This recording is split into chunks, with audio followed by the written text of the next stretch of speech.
প্রিয় দর্শক, স্বাগত আমাদের নিয়মিত সাপ্তাহিক আয়োজন চায়না বুলেটিনে। আপনারা জানেন, চীন পৃথিবীর বৃহত্তম রাষ্ট্রগুলোর একটি। চীনের রাজনৈতিক, সমাজতান্ত্রিক, প্রশাসনিক বা কূটনৈতিক ঘটনাবহুল খবরগুলো বন্ধুপ্রতিম দেশ বাংলাদেশের দর্শকদের সাথে ভাগ করে নিতেই চায়না মিডিয়া গ্রুপ সিএমজির এই বিশেষ আয়োজন। সঙ্গে আছি আমি তামান্না জেনিফার। শুরুতেই বিশেষ বিশেষ শিরোনাম।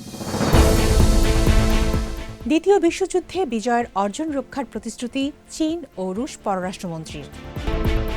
জাতিসংঘে জাপানের বিরুদ্ধে কূটনৈতিক প্রতিবাদ জানাল চীন। হংকং অগ্নিকাণ্ড, স্বাধীন তদন্ত কমিশন গঠন করবে হংকং প্রশাসন। ঢাকায় চীন বাংলাদেশ যৌথ কার্ডিওভাস্কুলার ক্লিনিকের উদ্বোধন। দ্বিতীয় বিশ্বযুদ্ধের বিজয়ের অর্জনসমূহ রক্ষার আহ্বান জানালেন চীনের পররাষ্ট্রমন্ত্রী ওয়াং ই এবং রাশিয়ার পররাষ্ট্রমন্ত্রী সের্গেই ল্যাভরভ। মঙ্গলবার রাশিয়ার মস্কোতে আয়োজিত এক বৈঠকে ওয়াং জানান, চীন রাশিয়া দুই দেশ ঔপনিবেশিক আগ্রাসনকে প্রতিহত করা এবং ন্যায় ও ন্যায্যতা রক্ষার ব্যাপারে একমত। তিনি বলেন, জাতিসংঘ নিরাপত্তা পরিষদের স্থায়ী সদস্য এবং বর্তমান যুগের পূর্ণাঙ্গ কৌশলগত সমন্বয় অংশীদার হিসেবে চীন রাশিয়া আঞ্চলিক শান্তি ও স্থিতিশীলতা বিনষ্টকারীদের দমনে সচেষ্ট। পুনরায় সামরিকীকরণের চেষ্টা করা জাপানের চরমপন্থী শক্তিগুলোর উস্কানিমূলক কর্মকাণ্ড দৃঢ়ভাবে দমনেও সহযোগিতা অব্যাহত রাখবে রাশিয়া, এমন আশা প্রকাশ করেন ওয়াং। এই সময় ল্যাভরভ বলেন, রাশিয়া ওয়ান চায়না পলিসি অনুসরণ করে এবং তাইওয়ান প্রশ্নে চীনের অবস্থানকে দৃঢ়ভাবে সমর্থন করে। রাশিয়া চীনের সাথে পারস্পরিক সহযোগিতা, মানবিক বিনিময় এবং লাভজনক ফলাফল অর্জনে আগ্রহী। চীনের সঙ্গে জাপানের বর্তমান মতপার্থক্যের মূল কারণ ৭ নভেম্বর জাপানের প্রধানমন্ত্রী সানায়ে তাকাইচির উস্কানিমূলক মন্তব্য উল্লেখ করে জাতিসংঘে চীনের স্থায়ী প্রতিনিধি ফু ছোং গেল ১ ডিসেম্বর জাতিসংঘ মহাসচিব আন্তোনিও গুতেরেসকে একটি চিঠি পাঠান।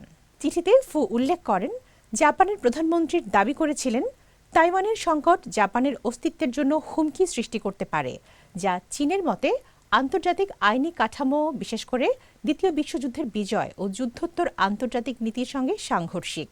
এই মন্তব্য আন্তর্জাতিক সম্প্রদায়ের কাছে বিভ্রান্তিকর এবং জাপানের পূর্ব প্রতিশ্রুতির বিপরীত। চীনের বক্তব্য, জাপান ঐতিহাসিকভাবে অস্তিত্বগত সংকটকে ব্যবহার করে বিদেশি আগ্রাসন চালানোর প্রচেষ্টা চালিয়েছে।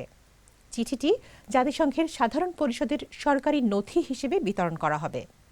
সম্প্রতি হংকংয়ের ওয়াং ফুক কোর্টের অগ্নিকাণ্ডে যে ব্যর্থতাগুলো প্রকাশ পেয়েছে সেগুলো দূর করতে সংস্কার প্রয়োজন বলে মন্তব্য করেছেন হংকং বিশেষ প্রশাসনিক অঞ্চল HKSAR এর প্রধান নির্বাহী জন লি। মঙ্গলবার এক সংবাদ সম্মেলনে তিনি বলেন, ২৬ নভেম্বর ঘটে যাওয়া ভয়াবহ অগ্নিকাণ্ডে কমপক্ষে ১৫৬ জনের মৃত্যু হয়। ঘটনাটির সঙ্গে জড়িত থাকার সন্দেহে হংকং পুলিশ ১৫ জনকে গ্রেপ্তার করেছে। ঘটনার পূর্ণাঙ্গ তদন্ত নিশ্চিত করতে সরকার একজন বিচারকের নেতৃত্বে একটি স্বাধীন কমিশন গঠন করবে এবং ক্ষতিগ্রস্ত পরিবারকে বাড়ি পুনর্নির্মাণে সহায়তা করবে। চীন বাংলাদেশ যৌথ কার্ডিওভাস্কুলার ক্লিনিকের উদ্বোধন করা হলো ঢাকায়। মঙ্গলবার সকালে রাজধানীর শেরেবাংলা নগরে অবস্থিত national institute of cardiovascular disease and হসপিটালে আনুষ্ঠানিকভাবে এই যৌথ ক্লিনিকের উদ্বোধন করেন বাংলাদেশের স্বাস্থ্য ও পরিবার কল্যাণ উপদেষ্টা নূরজাহান বেগম এবং ঢাকায় নিযুক্ত চীনের রাষ্ট্রদূত ইয়াও ওয়েন।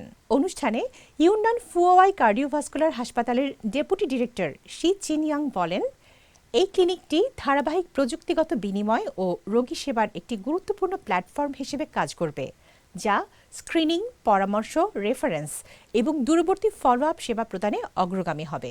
এই সেবা কেন্দ্র বাংলাদেশ চীন দুই দেশের স্বাস্থ্য সহযোগিতাকে নতুন উচ্চতায় নিয়ে যাবে বলে প্রত্যাশা ব্যক্ত করেন চীনের রাষ্ট্রদূত ইয়াও ওয়েন। এ সময় স্বাস্থ্য উপদেষ্টা নূরজাহান বেগম বলেন, দেশের চিকিৎসা খাতে চীনের সহযোগিতায় দুই দেশের সম্পর্ক আরও সুদৃঢ় হবে। অনুষ্ঠানে ওয়ান স্টপ ইমার্জেন্সি সেন্টার এবং করোনারি কেয়ার ইউনিটও উদ্বোধন করা হয়। দর্শক, এই ছিল আমাদের এবারের আয়োজনে। আবারও দেখা হবে চীনের সমসাময়িক খবর নিয়ে আগামী সপ্তাহে একই দিন একই সময়ে। অনুষ্ঠানটি সামাজিক যোগাযোগ মাধ্যমে দেখতে ভিজিট করুন www.facebook.com/cmg বাংলা এবং ইউটিউব চ্যানেল সিএমজি বাংলা। দেখার আমন্ত্রণ। চাই চিয়েন।